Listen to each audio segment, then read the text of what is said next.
बंदिशी दिल्या आणि रागाचं सगळं दिलं.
माझं नाव देवराव सुनबाजी भालेराव.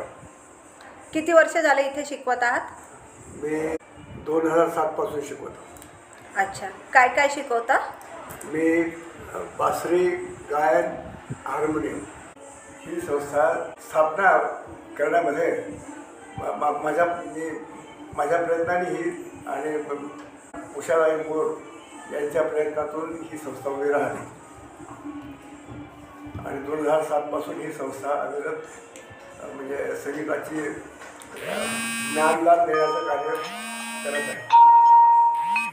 या ठिकाणी सर्व प्रकारचे वाद्य, बासरी, तबला, पेटी, गायन, गिटार, कथ्थक, सिंथेसायझर ही सगळी वाद्य या ठिकाणी शिकवली जातात. निकिता निमोदिया. आपको इस क्लासेस के बारे में कहाँ से पता चला? वर्ड कम्युनिकेशन, माउथ कम्युनिकेशन से पता चला. एक्चुअली इतना फेमस है कि हमको बाहर से पता चला कि यहाँ पे बहुत अच्छा होता है क्लासेस करके.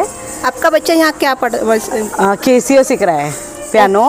हाँ. राघव निमोदिया इसका नाम है. ये 7 साल का है और अभी हमको हार्डली 8 डेज हुआ है, पर वो इतना एंजॉय कर रहा है कि वो बोलता कब क्लास का टाइम होता है और कब नहीं, मुझे जाना है. तो वो एकदम ईगर रहता है क्लास के लिए. और टीचर्स बहुत बढ़िया है और बहुत ज़्यादा ध्यान देते और बहुत कम्युनिकेटिव है.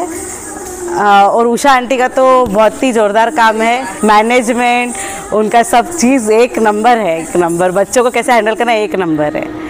Okay, thank you. थँक्यू. माझं नाव राधिका आशिष वाघाडे, पेशवे प्लॉट यवतमाळ. आणि आम्ही इथे श्री श्री संगीतमध्ये पहिल्यांदा डान्स क्लासेससाठी विचारायसाठी आलो होतो आणि डान्स क्लासेस माहीत होतं की मग इथे सिंगिंग क्लासेस, पियानो, हार्मोनियम असे अनेक क्लासेस घेतल्या जातात असं माहिती मिळाली आम्हाला. त्याच्यामुळे माझी 2 छोटी मुले आहेत, एक 4थला आणि UKGला. आम्ही मग ठरवलं की मुलांना पण सिंगिंगची आवड असल्यामुळे आणि इथले टीचर्स पण चांगल्या वाटल्या, सिंगिंगच्या साक्षी मॅम आणि मोर मॅम पण छान वाटल्या. म्हणजे त्या ॲडमिशन वगैरे करून घेतलं त्यांनी छान. तर क्लासेस पण सिंगिंगचे छान वाटले, मुलांना आवड निर्माण झाली. त्याच्यामुळे आता माझी मुलं दोन्ही सिंगिंगमध्ये समोर आणि रोज गाणं काही नाही काही घरात पण आणि करून घेतात असे. आणि कॉम्पिटिशनमध्ये पण फर्स्ट नंबर आला माझ्या मुलीचा. त्याच्यामुळे मला खूपच आवडलं आणि खूपच छान सगळे क्लासेस असल्यामुळे इथे कुठेही बाहेर न जाता सर्व क्लासेस पोरांचं आपण लावू शकतो. पोरांना एक एंटरटेन किंवा त्यांचं एक स्किल असं डेवलप करू शकतो आपण पोरांमध्ये. मेरी लड़कियां सिंगिंग पढ़ती और लड़का तबला क्लास. तो अब इतना अच्छा गाना वगैरह गाती है कि फ़ायदा होगा उसमें सिंगिंग में डालने का. और लड़का भी तबला वगैरह अच्छा बजा लेता. जो तबला क्लास के सर है सौरभ सर, वो भी बहुत अच्छा सिखाते और जैसे उनका सिखाना है वो लड़कों को भी पसंद आया, तो लड़का बोलता है की कंटिन्यू करने का, बोले मम्मी सर बहुत अच्छा सिखाते। हाय, माझं नाव वैष्णवी। इथे माझा भाऊ कॅसिओसाठी येत असतो। इथला सराउंडिंग, मॅमचा स्वभाव आणि सपोर्टिव्ह स्टाफ यामुळे स्टुडंटच्या मनात कलेविषयी आवड निर्माण होते। इथला सपोर्टिव्ह स्टाफ इतला चांगला आहे की प्रत्येक मुलांमध्ये काही ना काही शिकण्याची, काही ना काही नवीन करण्याची आवड निर्माण करून दिल्या जाते। इथे प्रत्येक गोष्ट चांगल्या पद्धतीने शिकवली जाते की मुलांना ते करण्यात सुद्धा आनंद येतो। माझा भाऊ इथे 2 वर्षापासून शिकत आहे आणि त्याला आता एवढी जास्त आवड निर्माण झाली आहे की प्रत्येक गोष्टीत त्यांना सुद्धा कुठलं कष्ट न करता चांगल्या यांनी शिकता येतं, पुढे जाता येतं। आणि इथला सपोर्टिव्ह स्टाफ मला खूप जास्त आवडला।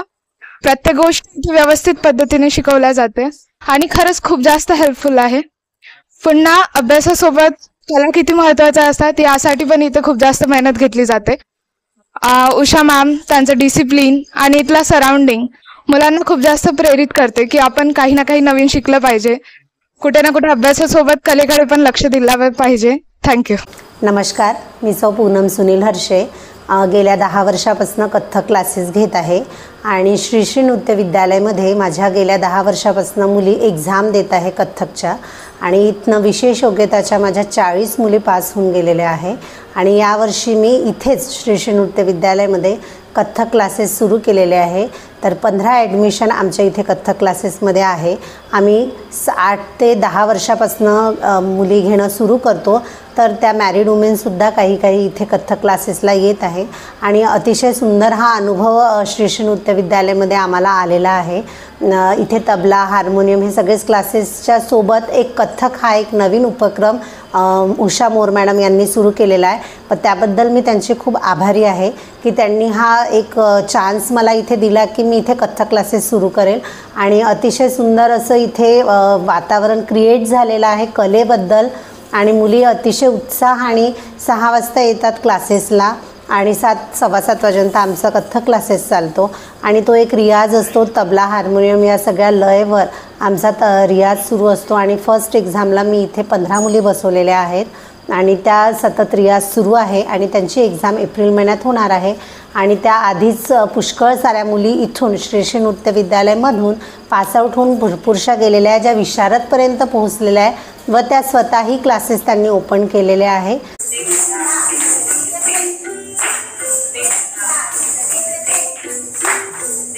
हार्मोनियम, कॅसिओ, गिटारचे पण क्लास घेतो, नॉन हार्गन, बँजो।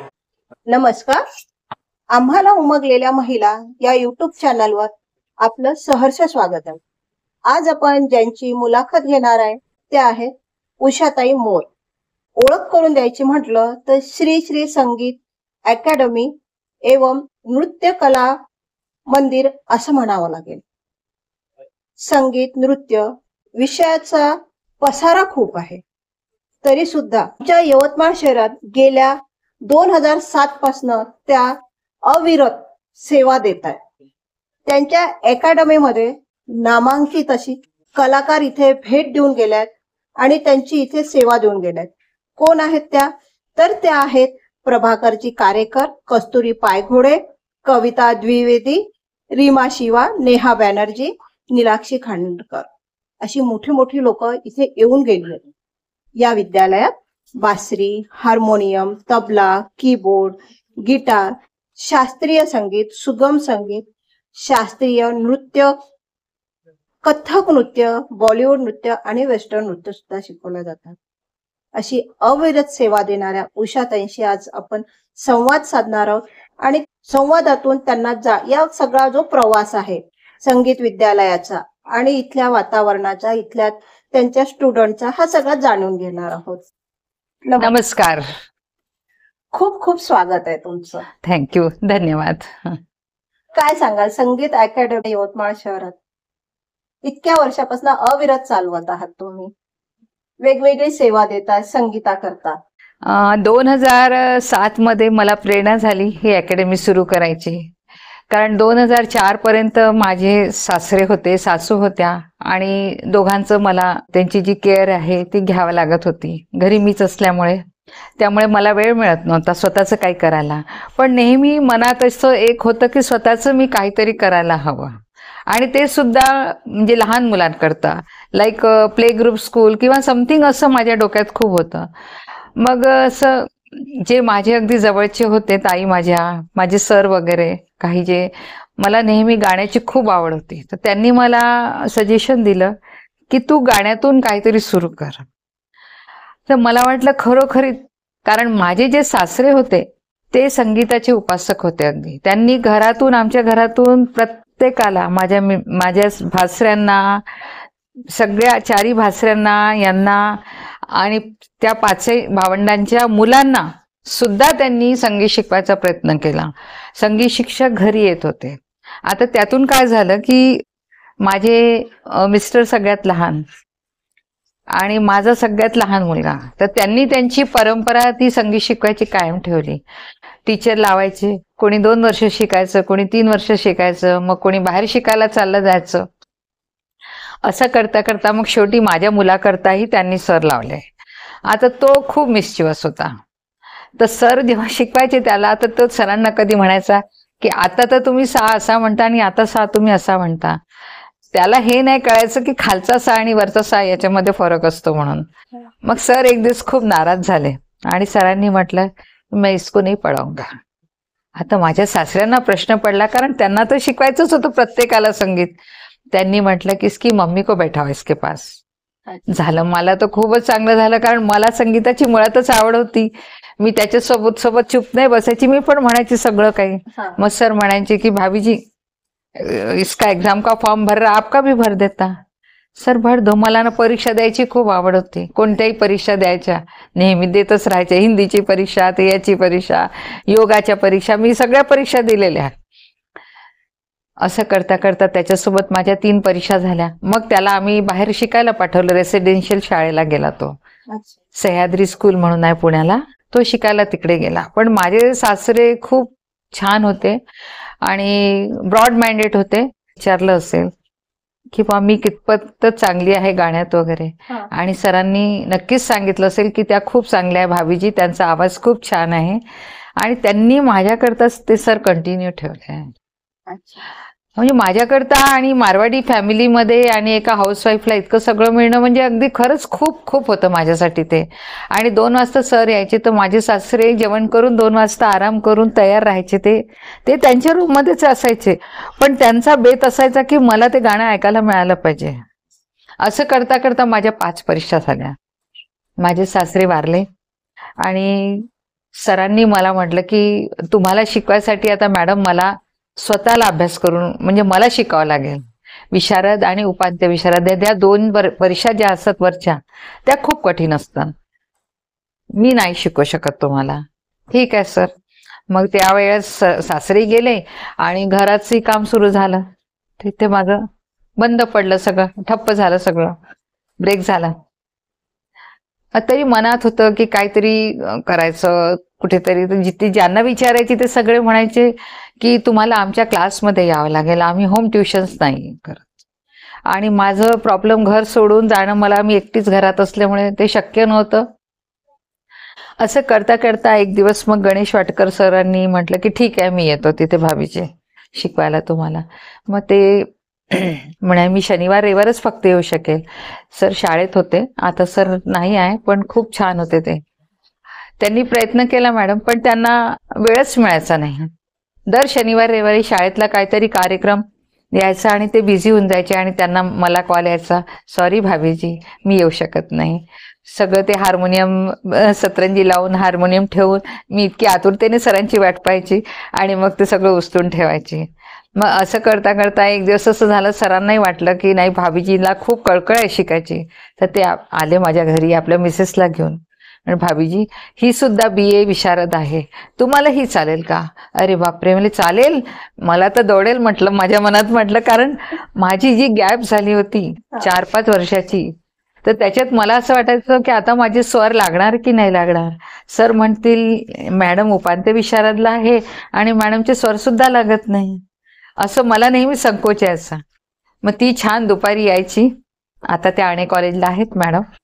हां, मस्त 2ला यायच्या त्या आणि आम्ही दोघी गप्पा गोष्टी करत छान अभ्यास करायचा गाण्याचा. ती माझा क्लास घ्यायची, मग माझी वही घेऊन द्यायची, सगळं ती लिहून आणून द्यायची. असं करता करता तिने माझा उपांत्य विशारदचा अभ्यासक्रम पूर्ण करून दिला. पण त्याच वेळेला जेव्हा परीक्षा होणार होती, माझ्या मोठ्या मुलाचं लग्न जुळलं आणि ते सुद्धा थोडं म्हणजे आमच्या मर्जीच्या खिलाफ होतं. आणि त्या काळी 2006 मध्ये लव्ह मॅरेज म्हणजे ही कॉन्सेप्ट एकदम ॲक्सेप्टेबल नव्हती. आज उलट आम्ही मुलांना म्हणतो की तुम्ही जाऊन मुलगी पहा.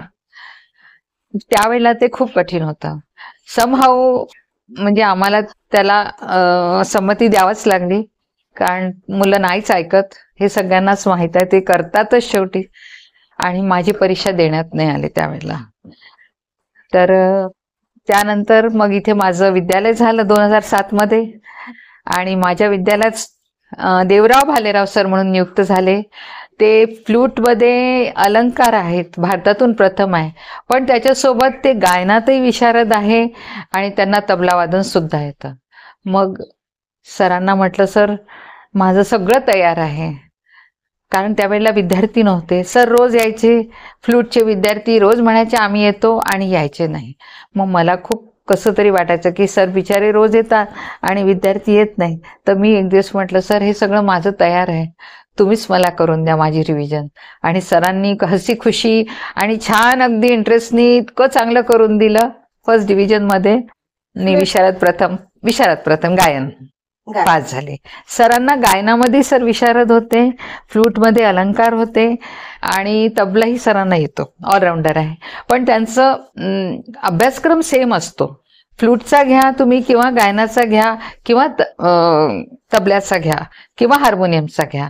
तबल्यात थोडंसं वेगळं असतं. हार्मोनियम, फ्लूट आणि गायन सेम राग असतात, सेम ताना आलाप सगळे असतात. फक्त गायनात गातो आपण आणि वादनमध्ये ते वाजवून दाखवतो. माझे ते झालं. त्यानंतर मग आता एकच उरलं होतं विशारद. सरांनी ते पण माझे इथे करून दिलं. अशी करता करता मी फायनली 2007 मध्ये विशारद झाले याच विद्यालयात. आणि म्हणून मला असं वाटलं माझ्या सासऱ्यांनी मला इतकं शिकवलं तर त्यांना श्रद्धांजली म्हणून आणि माझी आवड म्हणून मी संगीत विद्यालय सुरू करावं. आणि त्या प्रेरणेतून हे विद्यालय सुरू झालं. समोर बाहेर एक अशी तुटकी फुटकी रूम आहे मॅडम, तिथे मी यांना विचारलं की मी संगीत विद्यालय सुरू करू का.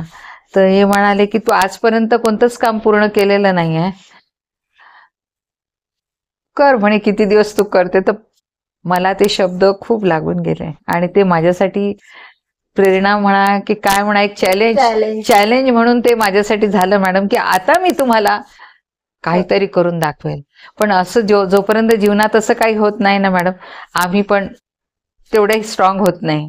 आणि त्याच्यात तिथे ती क्लास सुरू झाला. 8 दिवसात मी अगदी कीर्ती पद्मावार म्हणून आहे, ती माझी मैत्रीण आहे, संस्कार कलशच्या अध्यक्षा आणि डॉक्टर पद्मावार यांच्या मिसेस, तिला बोलवलं आणि एक नॉर्मली फिता कापून आम्ही उद्घाटन केलं. 2-3 विद्यार्थी त्यावेळेला आणि 2-3 टीचर. एक दिवस खूप पाऊस आला. ते रूम तशी जुनी होती, खूप भिंती ओल्या झाल्या, बसायला जागा नाही, काही नाही. मला खूप टेन्शन आलं. म्हटलं सर आज कसं काय क्लासचं. अरे भाभी जी बोले इतना क्यों टेंशन ले रहे, आज आपण छुट्टी दे देंगे ना. ठीक आहे. मग माझ्या मिस्टरना सांगितलं तर त्यांना चांगलं नाही वाटलं. त्यांनी लगेच मला, हा जो हॉल आहे हा अर्धवट होता, आम्ही दुसऱ्या पर्पजसाठी तो बांधला होता, त्याला दरवाजे खिडक्या नव्हत्या. त्यांनी 8 दिवसात मला तो दरवाजे खिडक्या लावून रंगरोगन करून तो हॉल तयार करून दिला. घे म्हणे आता तू इथे क्लासेस. आणि हळू करता करता करता आमचा प्रवास सुरू झाला. आधी आमच्याजवळ तबला, कॅसिओ आणि गिटार होतं. मग हळूहळू कोणीतरी बोललं अरे डान्स भी होना चाहिए. मग डान्सही सुरू झाला. एक पायरी आम्ही चढत गेलो ना, आपोआप मॅडम जशी मला प्रेरणा मिळत गेली आणि सरस्वतीची, आणि तशी फॅकल्टीज पण समोर आल्या आपोआप. आणि खरंच खूपच म्हणजे मलाच विचार करते तर वाटते की आता आपण इथपर्यंत कसं काय आलो. इतकं छान झालं मॅडम, खूप छान प्रवास आहे हा. आणि इतके छान अनुभव आहे. आणि कधी कोणाचा हेवा केला नाही, कधी कोणाची कॉम्पिटिशन केली नाही, कधी कोण काय करत आहे काय नाही. मला माझं काम करायचंय बस. आजही त्याच धुंदीत आहे मी. तोच माणूस काहीतरी घडवू शकतो. आपकी नजरों ने समझा, प्यार के काबिल मुझे, दिल की ये धड़कन ठहर जा, मिल गई मंजिल मुझे, आपकी नजरों ने समझा, जी हमें मंजूर है आपका ये फैसला, जी हमें मंजूर है आपका ये फैसला. खूप छान, खूप छान. Thank you ma'am. हे जे क्लासेस घेता तुम्ही, आवड प्रत्येक वयात प्रत्येकाला असते, पण तरी कुठल्या वयापासून आणि कुठल्या वयापर्यंत तुम्ही एक स्टुडंट विद्यार्थी निवडता? आम्ही ऍक्च्युली 4 वर्षापासून विद्यार्थी घेतो आणि 60-70 पर्यंत येतात आमच्याकडे विद्यार्थी. एखादा 75चाही असतो कधी कधी. तो म्हणतो मला आता या रिटायर्ड एजमध्ये करायला काहीच नाही मॅडम, मला खूप वेळ आहे आणि मला हे वाद्य किंवा हे सगळं शिकायची खूप हौस होती, पण त्यावेळेस माझ्या जीवनात मी इतकं बिझी होतो की मी हे शिकू शकलो नाही, तर मी आता शिकू शकेल का? हो सर, बिलकुल तुम्ही शिकू शकाल, हेच आमचं उत्तर असतं. आणि आम्ही त्यांना ऍडमिशन देतो आणि आम्ही सरांनाही सांगतो की थोडं यांच्याकडे जास्त लक्ष द्या. आवड आहे तर त्यांना सवड बिलकुल मिळाल्यावर ती बिलकुल आवड आपली अगदी अगदी करतात मॅडम आणि छान करतात खरंच. आता कितीतरी माझ्याकडे सिनियर सिटीजन आहे आणि 12 तारखेच्या त्या प्रोग्रामला तुम्हाला त्यांचं सुद्धा परफॉर्मन्स पाहायला मिळेल. नक्कीच. तुमचा परिसर खूप मोठा आहे, अकॅडमी मोठी आहे, तर या क्लासेस, संगीत क्लासेस या व्यतिरिक्त काही परत हॉबी क्लासेस होतात त्याचे? समरमध्ये आम्ही 1 एप्रिल पासून सगळे क्लासेस इथे चालू करतो, जसं drawing class, rangoli class, mehndi class, gymnastic, chess, हे सगळं असं. आणि एखाद्या मोठ्या आर्टिस्टलाही बोलवण्याचा प्रयत्न करतो, त्याचं वर्कशॉप वगैरे असं काही ठेवायचा प्रयत्न करतो. पण हे सगळे क्लासेस इथेच होतात, तर पॅरेंट्सला ते इतकं इझी जातं. त्यांना 2-3 क्लासेस मुलाला लावायचेच असतात. एका जागेवरून दुसरीकडे नेणं आणणं. स्पोकन इंग्लिश ही महिलांसाठी ठेवतो, महिलांसाठी पॉवर योगा, एरोबिक्स हे सुद्धा त्यांच्या फिटनेससाठी, कारण त्यांना वर्षभर मुलांच्या मागे त्यांना वेळ मिळत नाही बिचाऱ्यांना. आणि इथे त्या मुलांना घेऊन येतात, त्यामुळे त्या म्हणतात त्याच वेळेला आमची बॅच करून द्या मॅडम. तर आम्ही पण त्या वेळेचा सदुपयोग करू. अरे वा, खूप छान. काही शिकवायचं म्हटलं आणि तुमच्या इथे तर अकॅडमीत विविध विषय शिकवले जातात. म्युझिक आहे, नृत्य आहे, सुगम संगीत आहे, शास्त्रीय संगीत आहे. तर एक शिक्षक लागतो, शिक्षकाविना कसं? मग हे ट्युटर्स तुम्ही कसे निवडता? त्यांचं कुठेतरी परफॉर्मन्स पाहिलेलं असतं, त्यांचं कुठेतरी ऐकलेलं असतं त्यांना, किंवा कुठून तरी माहिती झालेली असते की हे चांगले आहेत. मग त्यांना बोलवून त्यांचा साक्षात्कार करून त्यांची जे काही डॉक्युमेंट्स आहेत, त्यांनी जे काही डिग्र्या घेतलेल्या आहे, काय त्यांच्याजवळ सर्टिफिकेट्स आहे, ते पण पाहून घेतो आपण. आणि मग त्यांचा एक डेमो क्लास घेतो आपण की सर तुम्ही प्लीज डेमो क्लास द्या, एक मुलांना कसं वाटतं तुमचं शिकवणं वगैरे. आणि त्याच्यातून मग जेव्हा चांगलं त्यांना मिळतं, प्रतिसाद मिळतो, तेव्हा त्यांची आम्ही नियुक्ती करतो.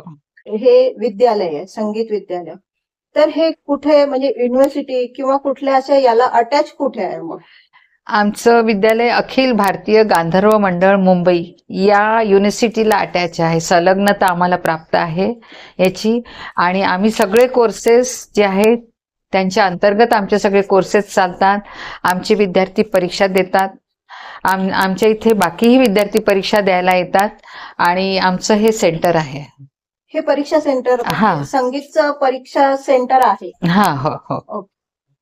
हा परिसर आणि मुलं छोटी छोटी तो आपल्या इथे येतात. प्रत्येक आई वडिलांची एक सुरक्षेचा भावना असतं ते. तर त्या मुलांच्या सुरक्षिततेच्या दृष्टीने काय उपाययोजना करतात? आम्ही एकतर इथे 2-3 आमचे कर्मचारी असतात, मॅडम असतात मुलांना पाहायला करायला. तसंच आमचे दारं वगैरे सगळे लावून असतात, प्रत्येक मोठे दारं, म्हणजे बाहेर जायला नको म्हणून. आणि सगळीकडे आम्ही CCTV कॅमेरे लावलेले आहे. आणि जे लहान मुलं आहे त्यांच्या ज्या शिकवणाऱ्या मॅडम आहे त्यांना सुद्धा आम्ही सांगितलेलं आहे की प्रत्येक मुलाला घ्यायला येईपर्यंत तुम्ही जायचं नाही. त्यांना खालपर्यंत किंवा तुमच्या क्लासरूम मधून तुम्ही इथे घेऊन यायचं, तुम्ही इथे थांबायचं. जेव्हा सगळ्या मुलांचे पॅरेंट्स तेव्हा त्यांना घेऊन जातील तेव्हा तुम्ही जायचं. तर त्यामुळे ते म्हणजे मला एवढं हे राहत नाही. प्रत्येक शिक्षकाला ती जबाबदारी दिलेली आहे की त्यांचे स्टुडंट जे छोटे आहेत, छोट्या मुलांकरता. आता माझ्याकडे जनरली 3.5 वर्षाचे सुद्धा मुलं आता कीबोर्डला आहे आणि surprisingly they are doing so well. तर आता असं वाटायला लावलं, आधी मी त्यांना म्हणायची नाही तुम्ही थोडंसं 5 महिने 6 महिने थांबून या किंवा 1 वर्षांनी या. पण आता I am very open. I said की okay you come, will see. जर हा करेल तर आम्ही ठेवू, नाही करेल तर मग तुम्ही 6 महिन्यांनी या. असं त्यांना 2-3-4 दिवस आम्ही डेमो क्लास देतो, मुलांना बसू देतो, पाहतो. कधी कधी ते म्हणतात की मॅडम हमको नहीं समझ में आ रहा, कीबोर्ड करेगा कि सिंगिंग करेगा कि डांस करेगा. मैडम आप हर क्लास में बैठा कर देख लो 3-3 दिन 4-4 दिन, फिर जो करेगा उसको हम फाइनल करेंगे. तुमच्या अकॅडमी मध्ये बरेचसे वाद्य दिसलीत मला. बँजो पासून तबला, कीबोर्ड अशी बरीच दिसली. तर यातले सर्व शिकवल्या जातात, त्यातलं हे कसं हाताळता मग तुम्ही? आम्ही त्यांचे दिवस आणि त्यांचे शिक्षक पर्टिक्युलरली नियुक्त करून ठेवले आहे. जे ज्या याच्यात प्रशिक्षित आहे त्यांना तोच क्लास घ्यायचा असतो. जसे जे तबल्याचे सर आहे ते तबल्यामध्ये विशारद आहे, MA BEd आहे, ते तबल्याचं घेतात. फ्लूटचे सर फ्लूटचा क्लास घेतात, त्यांनी फ्लूटमध्ये अलंकार केलेला आहे. तशाच ज्या मॅडम आहे गायनाच्या, त्या विशारद आहे आणि MA सुद्धा आहे गायनात, तर त्या गायनाचा क्लास घेतात. कीबोर्डवाले मॅडम जे आहे ते गायनात विशारद आहे. त्या व्यतिरिक्त त्यांनी पुण्यावरून वेस्टर्न कीबोर्ड आणि क्लासिकल हे दोन्ही शिकलेले आहेत. तर वेस्टर्न कीबोर्ड शिकवणारे लोक यवतमाळमध्ये बोटावर मोजके आहे. दोन्ही हातानी वेस्टर्न तुम्हाला दोन्ही हातानी शिकवतात त्या मॅडम. हे शिकवणारे नाही आहे. तर त्या आल्यापासून म्हणजे आमची जी जसं आमची ती आमच्या इथे कमी होती, लोक यायची की दोन हात से सिखा रहे क्या, तर आम्हाला नाही म्हणावं लागायचं. आम्हाला म्हणावं लागत नाही, आम्ही एकाच हाताने शिकवतो, क्लासिकल शिकवतो. पण आता त्या मॅडम आल्यापासून आम्ही ते पण आमच्याकडे होत आहे आणि पीपल आर व्हेरी हॅपी की त्यांना ते इथे मिळत आहे. नृत्याचे कुठले कुठले प्रकार शिकवले? नृत्यामध्ये आम्ही शास्त्रीय नृत्य कथ्थक घेत आहे. त्याच्यात पूनम हर्षे मॅडम आहेत, त्या कथ्थक नृत्यमध्ये त्या विशारद झालेल्या आहे आणि 4-5 वर्षापासून या क्षेत्रात त्या क्लासेस घेत आहे. आता त्यांना खूप हे झालं की नाही मॅडम मला आता तुमच्याकडे क्लास सुरू करायचाच आहे. कारण याच्या आधी मला दुःखद अनुभव आले की मी क्लास सुरू केला आणि मग त्या मॅडम लोकांनी सांगितलं की नाही आम्हाला वेळ नाही आता आणि बंद करून दिला. म्हणून this time I was very firm की सुरू करायचंय पूनम तुला तर मग बंद करू नको तू. नाही आंटी म्हणे मला तुमच्या इथे, कारण ती आपल्या इथून आपल्या परीक्षा सेंटरवरून ती परीक्षा द्यायची नेहमी, फॉर्म भरायची. तर तिला इथे आली की तिला खूप छान वाटायचं मी इथे सुरू करते. आणि तिचं जे स्वतःचं आहे ते खूप गावाच्या बाहेर आहे, तिकडे जगत मंदिरकडे आहे तिचा क्लास. त्यामुळे मला तेवढा रिस्पॉन्स नाही आहे तिथे, मला गावात कुठेतरी क्लास सुरू करायचाच आहे. तर आंटी मी तुमच्याचकडे सुरू करते. तर कर. अशाने कथ्थक झालं सुरू. आणि बॉलिवूड आणि हे तर आम्ही 2008 पासूनच घेत आहे. आम्ही आधी तर समरमध्ये मुंबईचे कोरिओग्राफर्स बोलवायचं मॅडम, आणि त्यावेळेला तर म्हणजे माझ्याकडे 100 विद्यार्थी राहायचे आणि ते लोक मी तुम्हाला फोटो दाखवेल काय शिकवायचे. आणि ते स्टेज शो जे व्हायचे त्याचे ओ आता आपण जसे रियालिटी शोज पाहतो ना असं. त्याबद्दल थोडं सांगा. जेव्हा दसरा नवरात्र गरबाचे त्याबद्दल थोडं सांगा. हा, जसं आता नवरात्र आलं तर आम्ही श्राद्ध पक्षामध्येच गरब्याचे क्लास सुरू करतो 10-15 दिवसाचे. तर त्याच्यात मुली लेडीज सगळ्या उत्साहाने भाग घेतात, येतात आणि छान त्याचं मग समारोप कार्यक्रम ठेवतो 1 दिवस. शिकवलं हा, आणि शिकवतात ना. शिकवणाऱ्या ज्या आहेत गुजराती लेडीज आहेत तिथे 2-4 त्या आहेत ज्या एक्सपर्ट आहेत त्याच्यात, ते येऊ शिकवतात. या व्यतिरिक्त आणखी काय सांगायचं? हे पुढे आता असंच आहे की आता काही स्कॉलरशिप वगैरे मुलांना द्यायच्या, काही कुठून काही होत असेल तर त्याच्याबद्दल बघायचं. 1-2 तर मी माझ्याकडनं 2-3 स्टुडंट तर नेहमीच दरवर्षी त्यांना न सांगता, म्हणजे बाहेर नाही सांगत मी असं, 1-2 तर फ्रीमध्ये शिकवते. असं वाटतं की नाही ठीक आहे सगळं सुरू आहे, पण काही लोक आता माझे जेवढे स्टाफ आहे वगैरे ह्यांच्या मुलांना सगळं फ्री ऑफ चार्ज आहे. आणि dance anything whatever they want to learn, पण दॅट्स अप टू देम. त्यांचा जो इंटरेस्ट आहे तेच करतात. आणि ह्या मुली ज्या डान्स शिकून राहिल्या ह्या पण लहानपणापासूनच माझ्या विद्यालयात शिकलेल्या आहेत. आणि जे मुंबईचे सर येत होते तेव्हा कोरिओग्राफर, त्यावेळेला ह्या शिकायच्या पण आणि स्टेज शो मध्ये पण यांना कॉस्ट्युम वगैरे सगळं मी प्रोव्हाइड करायची आणि ते सगळं यांनी केलेलं आहे. तर त्यांनाही तो एक आहे मनात की आम्ही इथून शिकलो तर आम्ही ते शिकवायला पाहिजे. आणि खूप यांनी म्हणजे मन लावून त्या करतात, त्या श्रद्धेने करतात अगदी सगळं काम. आणि छान अगदी चालू आहे. आणि लोकांना कोणाला बाहेर विचारलं तर लोक खूप सॅटिस्फाईड आहे. माझं एकच आहे की जे घेत आहे आपण त्यांच्याकडनं त्याचा मोबदला त्यांना मिळाला पाहिजे. बस आपण जी फी त्यांच्याकडनं घेतो त्याच्यात त्यांना त्याचा मोबदला मिळाला. आणि लोक हेच म्हणतात जाताना की जे आम्ही दिलं त्याच्यापेक्षा आम्हाला इथे जास्तच मिळालं आहे. मॅडम काय आता आणखीन काय पाहिजे तुम्ही सांगा मला. हे मला इतकं काही मिळत आहे इथे तुम्हाला मी सांगत नाही. भरभरून आहे माझं मन. ते जेव्हा मी क्लासेस बघितले, सगळ्यांच्या स्टुडंटचा रिस्पॉन्स बघितला, सगळं जे काही बघितलं, नक्कीच इथून खूप छान स्टुडंट तयार होऊन निघत असतील. जी मुलं निघतील संगीत क्षेत्रात ती खरोच आपलं एक नवीन करिअर त्या क्षेत्रात सुद्धा नक्कीच तयार करते. तुमचा परिसर, तुमचे विद्यार्थी, तुमचे हे जे क्लासेस आहे खूप छान आहे. अगदी वातावरण आल्हाददायक आहे आणि संगीतमय आहे. मला एकच म्हणायचं आहे की माझी फॅमिली, माझे हजबंड, माझ्या सुनबाई, माझी मुलं यांचा सुद्धा मला फुल सपोर्ट असतो ह्या सगळ्या ह्याच्यात. नक्कीच इतक्या संगीतमय वातावरणात सगळ्यांचा सपोर्ट असणारच आहे. मॅडम तुमचं विद्यालयाला उन्नत प्रगती होत जाओ, खूप छान इथून विद्यार्थी घडत जाओ आणि हा परिसर असाच फुलत राहो, संगीतमय होत राहो. खूप खूप धन्यवाद. Thank you ma'am, thank you so much, thank you so much, thank you so much.